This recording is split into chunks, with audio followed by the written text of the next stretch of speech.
बात वहीं पे आ गई कि सब कुछ तो बिना कानून के अचीव ही किया जा रहा है। जनसंख्या, देश की जनसंख्या कंट्रोल में है। कई सारे सर्वेज NHS 5 ही है कि डिप देखा गया है। तो फिर पॉपुलेशन कंट्रोल बिल की ज़रूरत कितनी है? क्योंकि अभी जैसा सौम्या जी ने बताया कि कानून से ज़्यादा ज़रूरत है कि सही तरीके से रिफ्लेक्ट करके चीज़ों को दिखाया जाए लोगों को। रिफ्लेक्शन उनकी ज़बान में होना चाहिए, उनके संस्कृति में, उनके रहन सहन में थोड़ा सा और दिखना चाहिए। तो सर कानून की ज़रूरत कहाँ बचती है तब? देखिए, बात आंकड़ों की हो रही है। आपने NHFS सर्वे की बात की जी। पहली चीज तो ये सब सैंपल सर्वे हैं, ठीक है। आपके पास, मैंने इसीलिए सबसे पहले बोला था कि आपके पास लेटेस्ट डेटा कौन सा है, वो 2011 का सेंसस है। अब आपके पास नया डेटा कौन सा आएगा, जो 2021 में सेंसस होना था, जो कि कोविड की वजह सरकार ने कहा कि हम आगे करेंगे। तो जब वो आएगा तब आपके पास रियल टाइम डेटा आएगा। 11 मई 2000 को दिल्ली के सफदरजंग हॉस्पिटल में एक बच्ची का जन्म होता है। वो देश की 100 करोड़वीं बच्ची बताई जाती है। ये भारत सरकार अनाउंस करती है। 2001 का सेंसस होता है, देश की आबादी 102 करोड़ के लगभग बताई जाती है।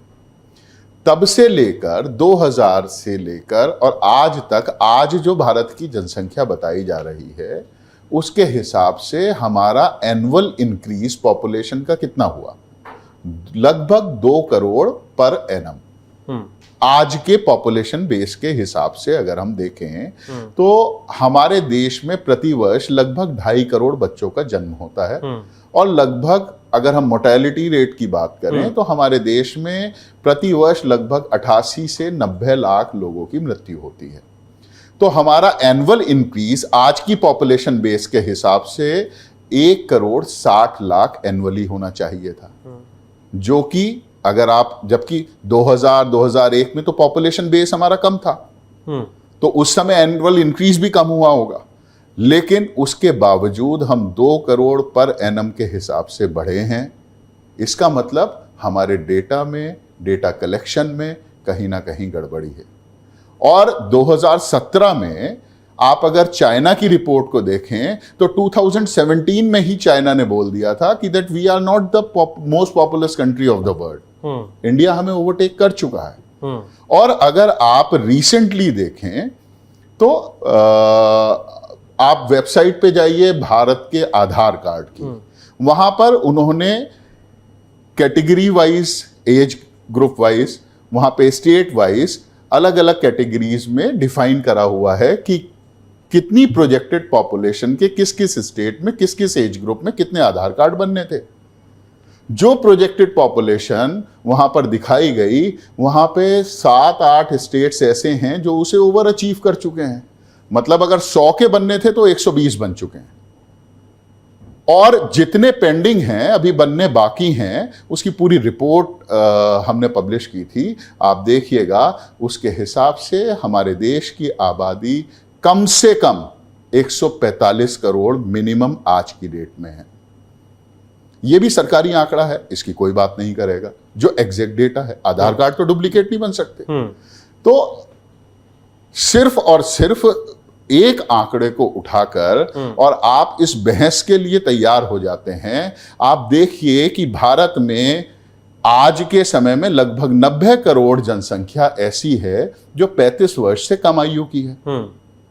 वो आगे चल के बच्चों को जन्म देंगे, नए बच्चों को। अगर आज का फर्टिलिटी रेट जो कि बताया जा रहा है, जिसे हम नहीं मानते, अगर आज के फर्टिलिटी रेट के हिसाब से, जिस मोमेंटम की हेमलता जी ने बात की, तब भी भविष्य में अगले 35 वर्षों में भारत में 90 करोड़ बच्चों का जन्म अवश्य होगा।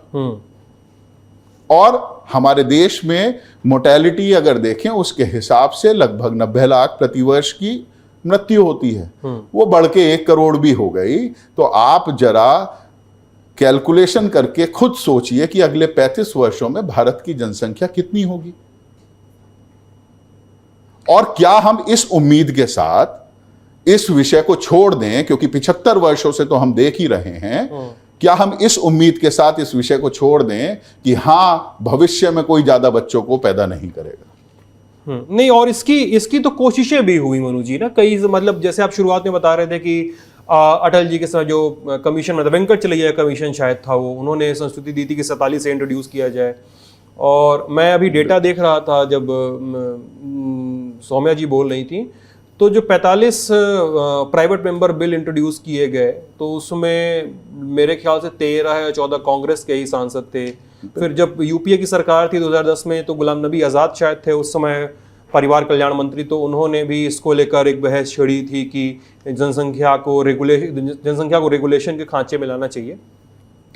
आप लेकिन सर एक बड़ा इंटरफेरेंस यहाँ पे पूरी बहस में एक बड़ा इंटरफेरेंस कर रहे हैं। वो इंटरफेरेंस ये है कि हमारा जनसंख्या का जो डेटा है वो डेटा ही गलत है। मतलब मैं इस पूरी बहस को ऐसे समझूं कि डेटा कहीं ना कहीं बहुत सारे एक समूह को छोड़ दे रहा है गिनने से शायद। देखिए, तो मैं आपकी बात बीच में रोकते हुए एक बात कहना चाहूंगा। डेटा गलत नहीं है, डेटा गवर्नमेंट के अलग अलग डेटा मिसमैच्ड हैं। पहली बार शायद इसी चीज को ध्यान में रखते हुए हमारी तरफ से ये प्रपोज भी किया गया था कि इस देश में डिजिटल सेंसस होना चाहिए, और इस बार पहली बार हमारे देश में डिजिटल सेंसस हो रहा है। और शायद जिस तरीके से वो प्लान आउट हो रहा है, भविष्य में भारत को किसी भी तरह के सर्वे या सेंसस की आवश्यकता नहीं पड़ेगी, जिसके ऊपर भारतीय करदाताओं का हजारों करोड़ रुपया हर 10 वर्षों में खर्च किया जाता है। ठीक है, तब मनु जी, देश की इस समय जनसंख्या वृद्धि जो आप बता रहे हैं कितनी होनी चाहिए साल भर में? मतलब मोटी भाषा में कहूं तो कितने बच्चे हर साल पैदा होने चाहिए देश में? मतलब अगर हम एक आइडियल सिचुएशन की बात कर रहे हैं तो। देखिए, आइडियल सिचुएशन हमेशा रिप्लेसमेंट लेवल की होती है। आइडियल सिचुएशन होती है कि अगर एक कपल है, एक मेल फीमेल, तो वो अपनी जनसंख्या को रिप्लेस करे, मतलब वो 2 ही बच्चों को जन्म दे। जितना संसाधन उनके लिए है उतना संसाधन वो अपने बच्चों के लिए छोड़कर जाएं। तो आइडियल सिचुएशन में जन्म दर और मृत्यु दर लगभग बराबर होनी चाहिए। इसीलिए वो फर्टिलिटी रेट 2.1 की बात होती है कि अगर 2.1 है तो वो जनसंख्या स्थिरीकरण की तरफ है, कि जनसंख्या हमारी पॉपुलेशन स्थिर रहेगी। हाँ, मतलब मैं दरअसल साइंस का स्टूडेंट रहा हूँ, तो इकोलॉजी में हम लोगों को पढ़ाया जाता था कि जनसंख्या के जो नियम हैं, जनसंख्या मापने के जो नियम हैं, वो किन किन फैक्टर्स पे निर्भर करते हैं।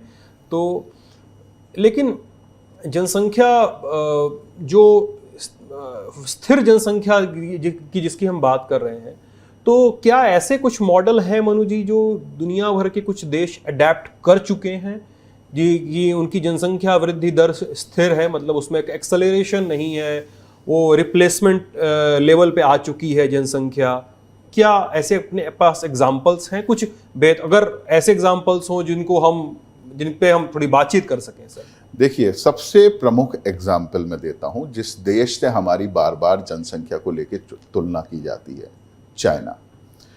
तो चीन में जब 1 चाइल्ड पॉपुलेशन पॉलिसी लेकर आई गई, तो वो 1 चाइल्ड पॉपुलेशन पॉलिसी एक टारगेटेड पॉपुलेशन पॉलिसी थी, जो कि अगले 35 वर्षों का टारगेट था उनका, कि अगले 35 वर्षों में हमें 40 करोड़ न्यू बर्थ्स को कंट्रोल करना है, जिससे कि हमारा फर्टिलिटी रेट डाउन जाए। जिस मोमेंटम की वजह से, जिसकी अभी हम बात कर रहे थे, उसकी वजह से उसकी पॉपुलेशन अगर वो 2 भी रखते तब भी ज़्यादा बढ़ती। तो उन्होंने उस चीज़ को जल्दी अचीव करने के लिए वो 1 चाइल्ड पॉपुलेशन पॉलिसी लेकर आए। वो 35 वर्षों का टारगेट उन्होंने 38 वर्षों में पूरा किया, 40 करोड़ बर्थ्स को कंट्रोल किया, और उसके बाद उन्होंने उसमें रिलैक्सेशन दिया, वो 2 चाइल्ड अलाउ कर दिए उन्होंने। अब अपने रिप्लेसमेंट लेवल को मेंटेन करने के लिए, इसी रिप्लेसमेंट लेवल को मेंटेन करने के लिए उन्होंने कहीं कहीं पे 3 चाइल्ड भी अलाउ किए हैं। तो उनका प्रयास उस रिप्लेसमेंट लेवल को मेंटेन करने का है। तो हमें भी सबसे पहली चीज यही करनी चाहिए कि हमारी पहली चीज तो चाइना से हमारी तुलना होती है, चाइना रिसोर्सेस के मामले में, एरिया के मामले में हमसे 3 गुना से ज्यादा बड़ा है। पॉपुलेशन डेंसिटी हमारी उनसे 3 गुना ज्यादा है। तो चाइना के मुकाबले तो हमारी जनसंख्या आज की डेट में जो लगभग 150 करोड़ मानी जाती है, या सरकारी आंकड़ों के हिसाब से देखें तो 142-141 करोड़ के आसपास, तो हमारी जनसंख्या तो उससे 1/3 होनी चाहिए थी। तो क्या हम आगे नहीं है? ज्यादा जनसंख्या नहीं है हमारी? तो इस चीज को देखने के लिए बड़ी आवश्यकता है कि हम लोग, भारत सरकार इस पे विचार करे। इस पे विचार करना इसलिए भी जरूरी है क्योंकि इस देश की 50% आबादी महिलाओं की है। ग्राउंड लेवल पे हमने भी बहुत काम किया है। हमने भी ऐसी महिलाओं से बातचीत करी है जिनके 5 या उनसे ज्यादा बच्चे थे जी। कोई भी महिला आज तक दूर आदिवासी क्षेत्रों की, झारखंड, छत्तीसगढ़ की महिला ने भी, किसी ने ये नहीं कहा, मेरे जितने भी को पैनलिस्ट हैं, सौभाग्य से तीनों महिलाएं ही हैं, किसी ने भी आज तक ये नहीं कहा कि हम ज़्यादा बच्चों को जन्म देना चाहते हैं।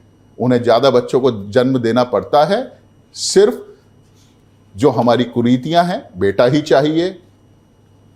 जो हमारी कुरीतियां हैं, सास के दबाव में, पति के दबाव में, ननद के दबाव में, कि हमें ज़्यादा बच्चे करने हैं। तो रिप्रोडक्टिव राइट्स जिनकी आप बात कर रहे हैं उस महिला की, उसका तो शोषण हो रहा है, उसका हनन हो रहा है। और उसे असली रिप्रोडक्टिव राइट्स कब मिलेंगे? जब वो अपनी सास से, अपने पति से ये कह सके कि मुझे ये मना करने का अधिकार दिया है भारतीय संविधान ने, भारतीय सरकार ने, मैं ज़्यादा बच्चों को जन्म नहीं दूंगी।